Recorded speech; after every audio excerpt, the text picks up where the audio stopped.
오늘 우리에게 주신 말씀 역대상 4장 9절에서 10절 말씀은 야베스의 기도라는 제목의 책으로도 더욱 우리에게 유명해진 본문입니다. 약하고 작은 자의 기도를 위로해 주시고 격려해 주시는 내용이 담겨 있습니다. 이 야베스라는 인물은 구약 성경에서 이곳에만 한 번 나오기 때문에 사실은 야베스가 누군지, 또 그에게 어떤 사정이 있었는지, 또 왜 이 유다 지파 족보의 이름들이 유다 지파에 속한 사람들의 이름이 쭉 거론되어 나오는 족보에서 야베스에게만 특이하게 그의 간증까지 덧붙여서 소개되고 있는지 사실은 잘 알 수가 없습니다. 다만 유다 지파를 포함해서 하나님의 백성들 앞에 이 야베스가 기도의 모범으로 인정을 받았기 때문에 족보에서 그가 소개되는 그 부분에서 그가 기도하여서 하나님께 응답받았다 하는 내용이 기록되었구나, 이렇게 알 수 있습니다. 야베스는 어떤 의미에서 기도의 모범으로 인정받아서 족보에까지 그렇게 기록이 됐을까요? 오늘 본문 9절 맨 처음에 야베스가 어떻게 소개되고 있습니까? 그는 형제들보다 존귀한 자였다, 이렇게 소개되고 있습니다. 하지만 이 형제들보다 존귀한 자라는 야베스의 이 타이틀은 그 이후에 이어지는 내용과 비교해 보면 좀 모순된다고 할 수 있습니다. 왜냐하면 야베스는 형제들보다 존귀한 자였는데 그의 이름이 왜 하필 야베스가 되었는지를 설명하는, 그 이름의 유래를 설명하는 바에 따르면 어머니가 그를 낳을 때 아주 수고롭게, 그러니까 아주 심한 산고를 겪고 낳았기 때문에 이름이 야베스가 되었다. 히브리어로 고통을 요셉이라고 하는데 이 약베스라는 이름이 그 고통이라는 히브리어 단어와 이 발음이 좀 유사해서 듣는 사람으로 하여금 고통을 연상시키는 그런 이름이었다는 겁니다. 그래서 존귀한 자, 형제들보다 존귀한 자였는데 이름은 사실 그렇게 썩 좋은 이름은 아닌 것이지요. 고통을 연상시키는 이름이니까요.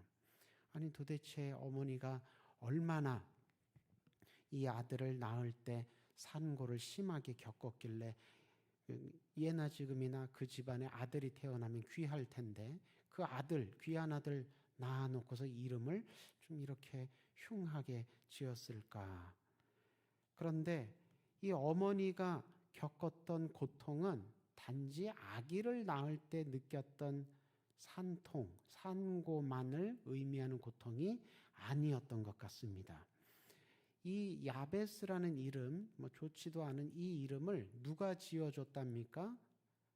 어머니가 지어줬답니다.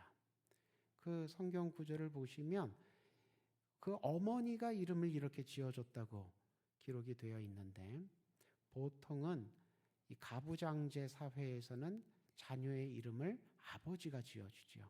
그런데 어머니가 이름을 지어주었다. 아하, 이게 단순히 아기 낳느라고 배만 아팠던 게 아니라 이 집안에는 지금 아버지가 안 계시는구나.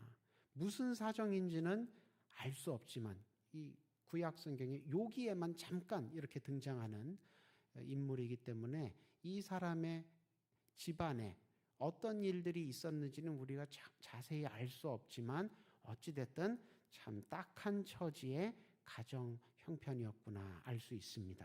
그러니까 결국은 이 아들의 이름, 좀 흉한 이름, 고통을 연상시키는 이 야베스라는 이름에는 어머니의 신세 한탄뿐만이 아니라 이 아버지 없이 태어나서 호르몬이 밑에서 자라야 하는 이 유복자의 신세 한탄까지 겹쳐져 있는, 이중의 고통이 겹쳐져 있는 이름이구나, 이렇게 알 수 있습니다. 그리고 그 야베스가 하나님께 드렸던 기도의 내용이 또 어떻습니까? 복을 구하는 기도를 했고요, 땅을 구하는 기도를 했고요, 도움을 구하는, 여호와의 도움을 구하는 기도를 드렸고요, 또 자기의 안전을 구하는 기도를 드렸습니다. 어떻게 보자면 이 복을 구하는 기도, 땅을 구하는 기도, 이런 기도는 누구에게나 다 해당되는, 누구에게나 다 할 만한 기도라고 생각할 수 있지만, 지금 이 야베스와 그의 가정이 처한 형편을 고려해 볼 때 이 기도 역시 어떤 환경에서 드린 기도라고 유추해 볼 수 있습니까? 아, 이 집안은 아버지만 없는 게 아니라 복도 없구나. 복도 참 지질이 없는 상태구나. 그리고 뿌리 내리고 살 터전도 없구나. 땅도 없구나. 그러니까 경제적으로도 굉장히 어렵구나. 그리고 여호와의 도움을 구하는 기도를 했다는 것도, 아하, 주변에 도움을 줄 만한 사돈, 친척, 팔촌 같은 먼 친척이라도 없는, 도와줄 사람이 없는, 친구가 없는 집안이었구나 유추해 볼 수 있습니다. 안전을 위해서 기도한 것도 보니까 그렇게 돈도 없고 백도 없고 도와줄 사람도 없고 이런 환경 속에 있으니, 아, 이 집안은, 이 가정은 늘 불안 가운데 눈치 보며 이리 숨고 저리 피하며 살았겠구나. 이런 상황들을 유추해 볼 수 있습니다. 그런 상황들을 반영하는 기도의 제목들이었다는 겁니다. 그러니까 한마디로 야베스는 처음에 소개되었던 표현, 그는 형제들보다 존귀한 자였다. 형제들보다 존귀한 자라는 그 타이틀과 달리 야베스의 성장 환경은 존귀하게 될 수 없는 형편과 조건을 가지고 있었구나. 그런 사실을 알 수 있습니다. 그런데 하나님께서 그의 기도를 들으시고 응답하셔서 정말로 형제들보다 존귀한 자로 높여 주셨다는 겁니다. 그래서 유다 지파 족보를 기록하다가 이 기록한 사람도 크게 하도 은혜로워서 기록을 이렇게 남겼다는 것이죠. 야베스의 기도가 당시 유다 지파를 포함해서 하나님 백성들 사이에서뿐만이 아니라 오늘날 우리에게도 주는 도전이 바로 이 지점인 것입니다. 도저히 존귀하게 될 수 없는 형편과 조건이라 할지라도, 지극히 작고 연약한 실패자라 할지라도 하나님께 기도하면 치유되고 회복된다. 극복하고 승리한다. 그 생생한 증인이 누구냐? 야베스였다는 겁니다. 세상적인 또 개인적인 그런 상식과 경험에 갇혀서, 아유, 기도해도 이런 건 소용이 없어. 에휴, 뭐 기도한들 나아질까? 나는 뭘 해도 안 돼. 그저 하루하루 넘어가기만 해도 다행이야. 이렇게 생각하고, 세상 사람들이 다 그렇게 말하니까 내가 또 개인적으로 경험해봐도 내가 기도한다고 응답받은 적보다는 응답이 없었던 적이 훨씬 더 많으니까, 그렇게 생각하고 주저앉는 것은, 그거는 욕심 부리지 않고 소소한 행복에 만족하는 그런 겸손한 신앙을 가지고 살겠습니다, 이런 게 아니고, 사실은 무엇입니까? 전능하신 하나님, 우리에게 좋은 것 주시기를 아끼지 않으시는 우리 아버지 되신 하나님에 대해서 불신앙을 갖는 것입니다. 게으르게 핑계만 대며 전진하지 아니하는, 기도하면서 앞으로 전진하는 게 얼마나 영적인 싸움이라고, 기도를 영적인 싸움이라고도 표현하지 않습니까? 기도하면서 문제와 싸워나가는 것이 참 피곤하고 어려운 일인데, 그게 싫으니까 게으르게 그저 핑계만 대면서 에이, 기도한다고 되나요? 이게 기도로 될 일 같았으면 벌써 됐지요. 이게 뭡니까? 기도하고 싸워나가서 이기길 바라시는 하나님 앞에 불순종하는 거란 겁니다. 아픈 사람이 건강하게 되기를 기도하는 거, 가난한 사람이 넉넉하게 되기를 기도하는 거, 넘어진 사람이 다시 일어나 우뚝 굳게 서 있는 것을 위해 바라며 기도하는 것은 결코 잘못된 것이 아닌 것임에도 불구하고, 그런 것들 바라는 게, 바라서는 안 될 것들을 욕심내어 억지로 바라는 게 아닌데도 불구하고 우리는 우리의 생각에, 우리의 상식에, 우리의 경험에, 제약에 갇혀서 이런 건 기도해도 된다, 안 된다, 경솔하고 성급하게 먼저 그렇게 생각하고 기도의 끈을 놔버리는 경우가 많다는 겁니다. 오히려 예수님께서는 우리에게 뭐라고 가르치셨습니까? 신약에서 예수님은 구하고 찾고 두드리라. 그러니까 입으로도 구하고 눈으로도 찾고 손으로도 두드려서 온 몸으로 온 삶을 다 기도에 헌신해서 하나님 앞에 싸워 나아가라고 그렇게 가르치셨습니다. 왜 그렇게 가르치셨습니까? 하나님은 우리 기도를 안 들으시는, 웬만해서는 우리 기도에 응답 안 하시는 분이라서 그렇게 애써서 온몸으로 기도하라고 가르치신 겁니까? 아닙니다. 하나님은 우리의 좋으신 아버지이시기 때문에 그렇게 우리가 발버둥치며 기도하면 안 들어주실 수 없다. 그렇게 가르치신 겁니다. 하나님은 우리의 좋으신 아버지 되시고 우리는 그분의 사랑받는 자녀이기 때문에 자녀가 아버지 앞에 그저 한번 멀리서 아버지 이거 하나 뭐 필요한데 주시면 좋고 안 주시면 말 수 없고 이렇게 기도하지 말라는 겁니다. 똑바로 바라보고 주여 주옵소서, 아버지 주옵소서, 그렇게 기도하고 나가면 어떤 아버지가 그 자녀를 모른 척 하겠냐는 겁니다. 구하라 그리하면 너희에게 주실 것이요, 찾으라 그리하면 찾아낼 것이요, 문을 두드리라 그리하면 너희에게 열릴 것이니 구하는 이마다 받을 것이요, 찾는 이는 찾아낼 것이요, 두드리는 이에게는 열릴 것이니라. 너희 중에 누가 아들이 떡을 달라 하는데 돌을 주며 생선을 달라 하는데 뱀을 줄 사람이 있겠느냐?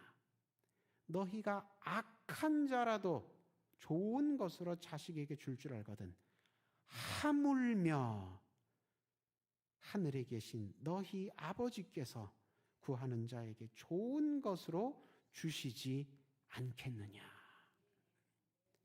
예수님께서 기도를 하면 아버지께서 들으시고 응답하신다고 굉장히 힘주어 가르치신 것입니다. 그러므로 우리도 현재 아무리 야베스처럼 앞이 안 보이고 손에 잡히는 것이 없고 아무리 너무 힘들면 정말 기도의 말도 잘 나오지도 않습니다. 그렇게 아무리 어둡고 무거운 상황과 조건 가운데 있다 할지라도 무엇하면? 기도하면 야베스처럼 하나님께서 높여주신다는 것입니다. 왜냐하면 야베스 때나 지금이나 예수님 때나 지금이나 역사하시는 하나님은 동일하신 같은 하나님 아버지이시기 때문입니다. 그때만 선하신 하나님이시고 그때만 하나님 아버지이시고 지금은 먼 데 계신 우리와 상관없는 하나님이 아니시라는 것입니다. 그래서 기도자에게는 꼭 필요한 것이 있습니다. 무엇이 꼭 있어야 됩니까? 믿음입니다. 기도자에게는 믿음이 필수입니다. 예수님의 제자들이 귀신을 쫓아내지 못하자 예수님께서 오셔서 귀신을 쫓아내 주셨습니다. 이때에 제자들이 조용히 예수께 나와 이르되 우리는 어찌하여 쫓아내지 못하였나이까? 이르시되 너희 믿음이 작은 까닭이라. 진실로 너희에게 이르노니 만일 너희에게 믿음이 겨자씨 한 알만큼만 있어도 이 산을 명하여 여기서 저기로 옮겨지라 하면 옮겨질 것이요 또 너희가 못할 것이 없으리라. 왜 그렇습니까? 기도하는 사람에게 갑자기 무슨 슈퍼맨 같은 힘이 생겨서 그렇습니까? 아닙니다. 우리는 여전히 작고 약하지만 기도를 들으시는 하나님께서 전능하시기 때문입니다. 기도를 들으시는 하나님께서 우리 아버지 되시기 때문입니다. 그래서 이런 믿음의 기도로 하나님 앞에 나아갈 때 응답의 은혜를 충만히 받는 저와 여러분 모두 되시기를 주님의 이름으로 축원합니다. 그런데 이렇게 기도하며 나아갈 때 꼭 한 가지 주의해야 할 점이 있습니다. 우리 새벽마다 지금 사도행전 묵상하며 은혜 나누고 있는데 사도행전 보니까 이렇게 믿음의 기도로 하나님 앞에 나아가서 응답의 은혜를 풍성히 그 열매를 풍성히 거두는 사람도 있지만 반면 또 어떤 사람도 있었습니까? 아나니아와 삽비라 부부 같은 사람들이 있었습니다. 또 오늘 새벽에도 말씀드렸지요. 마술사 시몬 같은 사람이 있었습니다. 이 사람들 다 어떤 사람들입니까? 내 욕심을 채우기 위해서, 내 이름을 드러내기 위해서, 내가 영광받기 위해서 신앙생활하고 기도생활했던 사람들입니다. 그러니까 하나님 앞에 기도로 나아갈 때 겸손한 믿음으로 하나님 뜻 구하며 나아간 것이 아니라 내 이익을, 내 욕심을 채우기 위해서 기도하고 내 이름을, 하나님의 이름이 아니라 내 이름을 드러내기 위해서, 하나님께 영광 돌리기 위해서가 아니라 내가 영광을 얻기 위해서 그렇게 겉으로 위선적으로 신앙생활하고 기도했던 사람들입니다. 그렇게 기도하고 그렇게 신앙생활하면 응답이 오지 않지요. 오히려 하나님께 꾸중을, 진노를 받습니다.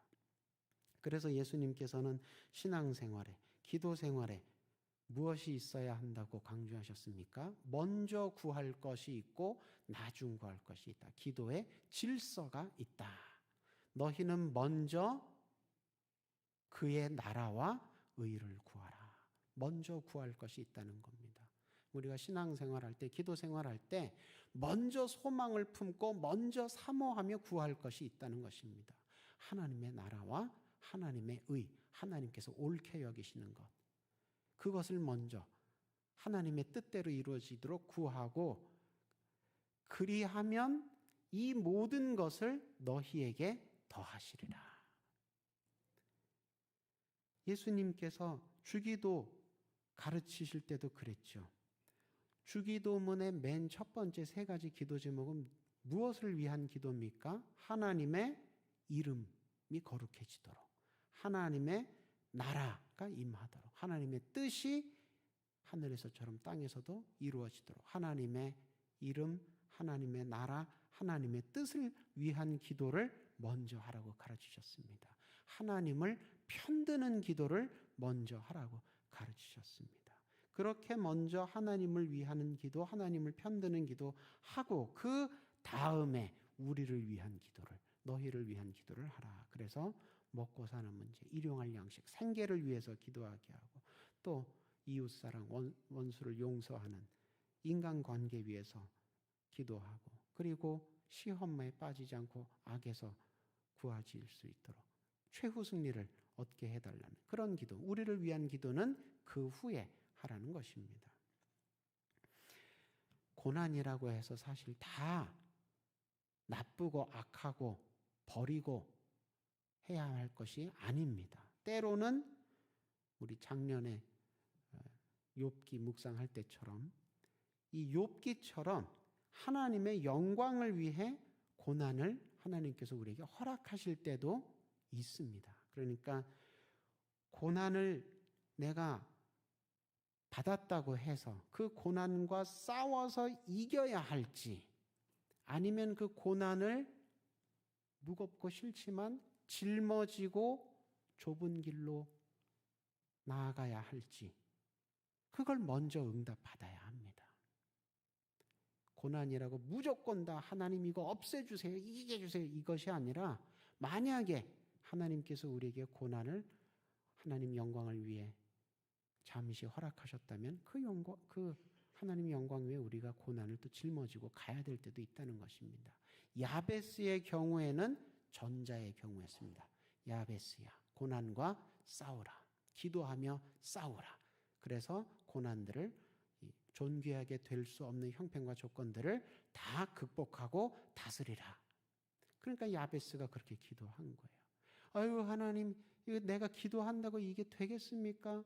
아유 이렇게 아무리 질 것 같은데 이거 기도하면 무슨 의미가 있을까요? 그런 생각이 들어도 하나님께서 고난과 싸우라고 기도하라고 그렇게 부르시면 또 그렇게 기도해야 한다는 것입니다.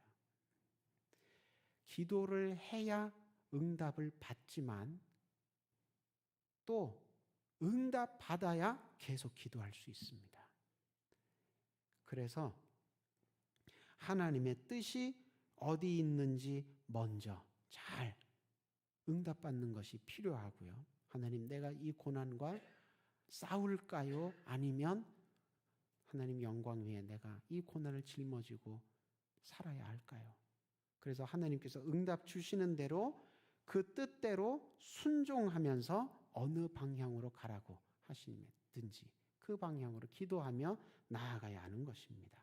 그럴 때에 하나님의 뜻이 하늘에서처럼 땅에서도 내게서도 이루어짐을 체험하게 되고 그래야 그 내가 만난 그 하나님을 또 힘있게 증거할 수 있게 되는 것입니다. 그래야 오늘날의 야베스가 되는 것이지요. 그냥 형식과 습관으로 혹은 내 욕심으로 기도하는 것이 아니라 말씀 붙들고 하느님 뜻을 찾으며 기도하라는 방향대로 기도해서 하나님의 은혜의 응답도 충만히 누리시고 또 오늘날의 야베스가 되어서 많은 사람들에게 기도의 모범을 보이고 덕을 끼치고 은혜를 나누어주는 은혜의 통로, 축복의 통로가 되는 이 저녁 시간 되시기를, 저와 여러분 되시기를 주님의 이름으로 축원합니다. 기도하겠습니다.